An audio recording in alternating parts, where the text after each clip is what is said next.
Nah, Bapak Ibu, orang yang terus-menerus hidup di dalam dosa, hidup dalam ketidaktaatan akan ketetapan Allah, pertama yang akan dialami adalah kematian secara rohani.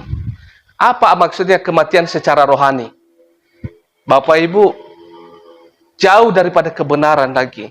Sikapnya itu tidak mencerminkan sebagai orang Kristen. Walaupun dia sudah puluhan tahun menjadi orang Kristen, dia tidak akan mencerminkan sebagai orang percaya. Nah, itu karena apa? Karena upah dosa itu tadi. Dia mengalami kematian rohani. Dosa itu yang dimaksud adalah perbuatan manusia yang tidak taat kepada Allah, yaitu melawan sifat-sifat Allah yang ilahi. Kelahiran Sang Mesias atau kelahiran Yesus Kristus mematahkan kuasa dosa dan menganugerahkan keselamatan bagi seluruh umat manusia yang mau percaya kepadanya, atau mereka yang sudah terpanggil sebagai orang percaya. Shalom. Baik, Bapak Ibu boleh lihat kiri kanan dulu Bapak Ibu. Kiri kanan, depan belakang. Kasih senyum yang paling manis Bapak Ibu. Katakan Tuhan Yesus memberkati. Baik, Bapak Ibu sekalian Tuhan, pada pagi hari ini kita bersyukur karena kemurahan Tuhan yang Tuhan terus anugerahkan kepada saya dan kepada kita semua. Tidak terasa Bapak Ibu sudah memasuki minggu yang kedua atau Advent yang kedua di pagi hari ini.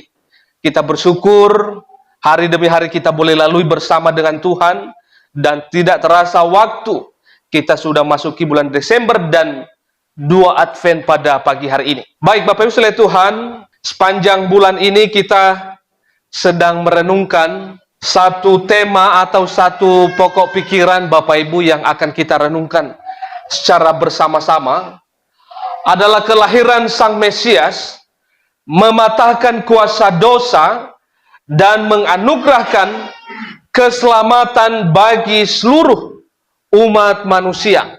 Jadi Bapak Ibu, kita perlu mengingat satu tema ini di tahun ini atau di bulan Desember ini. Kelahiran Sang Mesias atau kelahiran Yesus Kristus mematahkan kuasa dosa dan menganugerahkan keselamatan bagi seluruh umat manusia yang mau percaya kepadanya, atau mereka yang sudah terpanggil sebagai orang percaya.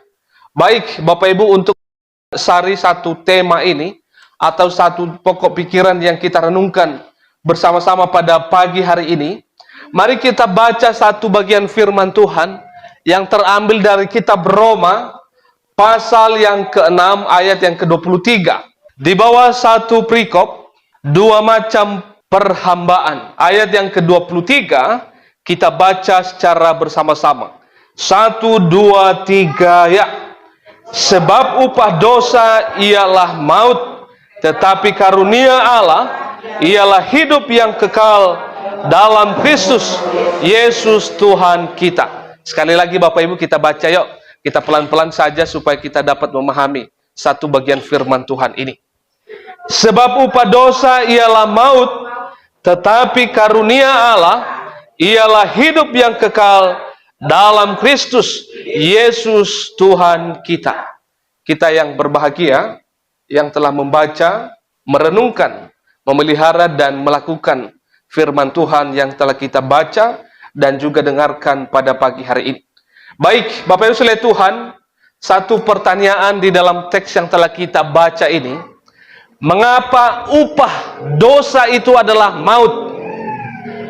Mengapa upah dosa itu adalah kematian atau maut?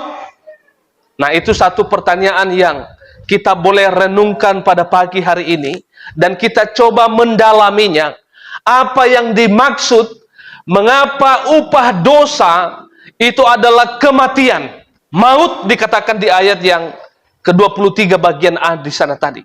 Sebab upah dosa ialah maut atau kematian. Nah, Bapak Ibu, kita perlu juga mengerti kata dosa di sana Bapak Ibu yang dipakai di dalam ayat yang ke-23. Nah, kata dosa di sana itu di dalam Yunani yang memakai kata hamartia, yang diterjemahkan artinya adalah dosa atau hamba dosa, pelayan dosa. Nah, itu adalah yang dimaksud dengan kata dosa di sana, hamartia. Diartikan sebagai budak dosa atau hamba dosa, pelayan dosa atau orang yang hidup di dalam dosa. Nah, kata maut itu artinya adalah kematian, bahaya maut. Nah, jelas dikatakan di ayat yang ke-23, sebab upah dosa ialah maut. Nah, pertanyaannya adalah mengapa orang yang hidup di dalam dosa, atau dosa itu adalah sebagai, upahnya adalah sebagai kematian. Nah, Bapak Ibu, apa sih artinya kata upah itu? Nah, Bapak Ibu, di ayat yang ke-23 di sana dikatakan upah dosa ialah maut. Apa arti kata upah di sana? Kata upah itu adalah artinya adalah balasan, ya, bayaran imbalan atau yang diterima. Nah, itu arti kata upah di sana. Nah, upah dosa, Bapak Ibu sekalian Tuhan, perlu kita memahami terlebih dahulu. Nah, dosa yang dimaksud di sini adalah yang secara harafiah, yang perlu kita pahami secara bersama-sama Bapak Ibu, adalah perbuatan. Nah, Bapak Ibu, kita bisa melihat di atas ini, apa itu yang dimaksud dengan dosa.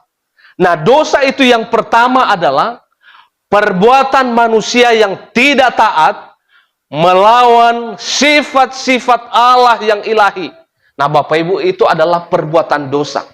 Dosa itu yang dimaksud adalah perbuatan manusia yang tidak taat kepada Allah, yaitu melawan sifat-sifat Allah yang ilahi.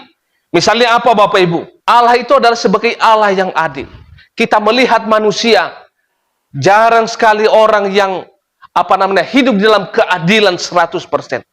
Nah, sifat Allah itu adalah adil, maka manusia hidup di dalam ketidakadilan. Kita juga melihat bahwa sifat Allah itu adalah Allah yang setia. Tetapi kita lihat manusia, banyak yang tidak setia. Ya, suami istri aja ada yang cerai, Bapak Ibu. Ada yang selingkuh. Apalagi juga banyak orang-orang percaya, dulunya menyembah Tuhan, akhirnya beralih menyembah Allah-Allah lain.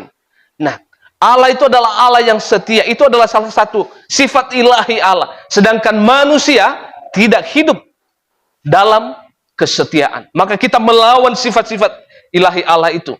Salah satunya adalah setia. Kita Allah Maha Kasih.